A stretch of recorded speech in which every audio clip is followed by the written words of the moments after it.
Você acredita que os mortos podem conversar com os vivos? Eu acredito. Gabriel era um rapaz muito honesto, trabalhador, muito querido pela família, pela mãe, principalmente pela namorada que ele tinha. Tinha um trabalho digno, era muito amado no trabalho dele e tinha vários amigos. Era um rapaz de primeira qualidade, uma pessoa muito boa. E como eu falei, a mãe dele, Danile, era uma pessoa que amava muito, o padrasto, Carlos Henrique, várias pessoas da família que amavam aquele rapaz de todo o coração. O avô fazia de tudo por ele.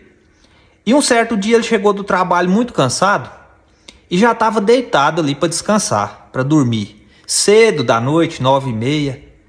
E um amigo dele ligou para ele. Falou: Gabriel, vamos dar uma saída. Vamos descansar nossa cabeça, vamos dar uma saidinha, distrair. E ele, mais do que depressa, aceitou, apesar de estar cansado. Levantou ali para ir e pediu o avô que emprestasse o carro para ele. E o avô dele falou para ele largar daquilo. Falou: Gabriel, para com isso, vai mexer com isso não. Amanhã você tem que trabalhar cedo, meu filho. O que você vai fazer na rua hora dessa? Vai deitar, vai dormir. E ele: não, vô, deixa eu ir, me empresta o carro. E o avô, para não contrariar o neto, emprestou, passou a chave para ele. E ele foi no carro lá e tinha uns tijolos dentro do carro, tinha algumas coisas lá muito pesadas. Ele ainda tirou, o amigo chegou para os dois sair. E os dois saíram para a rua. Chegando perto de um bambuzal, perto de um pesqueiro, ele perdeu o controle e capotou o carro. E infelizmente ele veio a óbito no local.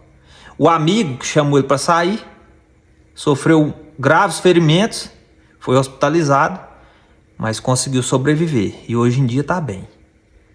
Gabriel perdeu a vida nesse acidente e a dor era muito grande, desestruturou a família toda. Ficou aquele clima muito ruim, né, na família. Ali na preparação para o velório do Gabriel, uma tia do Carlos Henrique, a tia Nilva, apareceu lá e eles conversando, ela falou para o Carlos Henrique, padrasto do Gabriel, que era para ele se preparar e orar muito, porque ia vir dias muito difíceis para ele, para Danilo, que é a mãe do Gabriel, para ele consolar ela. E aí ela falou também que o Gabriel estava em espírito na frente da mãe dele, pedindo desculpa, né, pelo acontecido. E que era para ela ficar tranquila, estava falando para ela ficar tranquila, que tudo ia dar certo, né, que era para ela tranquilizar o coração dela. E um certo dia, depois disso, depois do velório, aconteceu tudo ali, eles foram visitar essa tia Nilva. E aí a tia Nilva falou para eles que o Gabriel tinha aparecido em sonho. E falou para ela que aquele rapaz que estava junto com ele, o amigo, que sofreu o acidente junto, não teve culpa nenhuma, apesar das pessoas de fora, né, os espectadores, terem falado que ele tinha culpa. E também que ele chegou a desencarnar, que ele morreu, na verdade, antes do carro capotar, antes de acontecer o acidente. E que também ele disse que antes dele sair de casa, antes dele sair com um amigo dele, da casa do avô dele, ele tinha visto o bisavô dele, assim, tipo que estava esperando ele para levar ele. Então era uma coisa que ele estava prevendo, parece a morte dele, né? Essa tia Nilva teve contato com o Gabriel por muito tempo.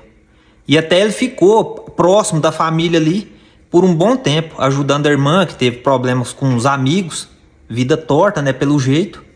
E ele ficou ali tentando consolar a mãe dele, porque o sofrimento de uma mãe que perde um filho novo desse jeito, com 21 anos de idade, ele é grande demais.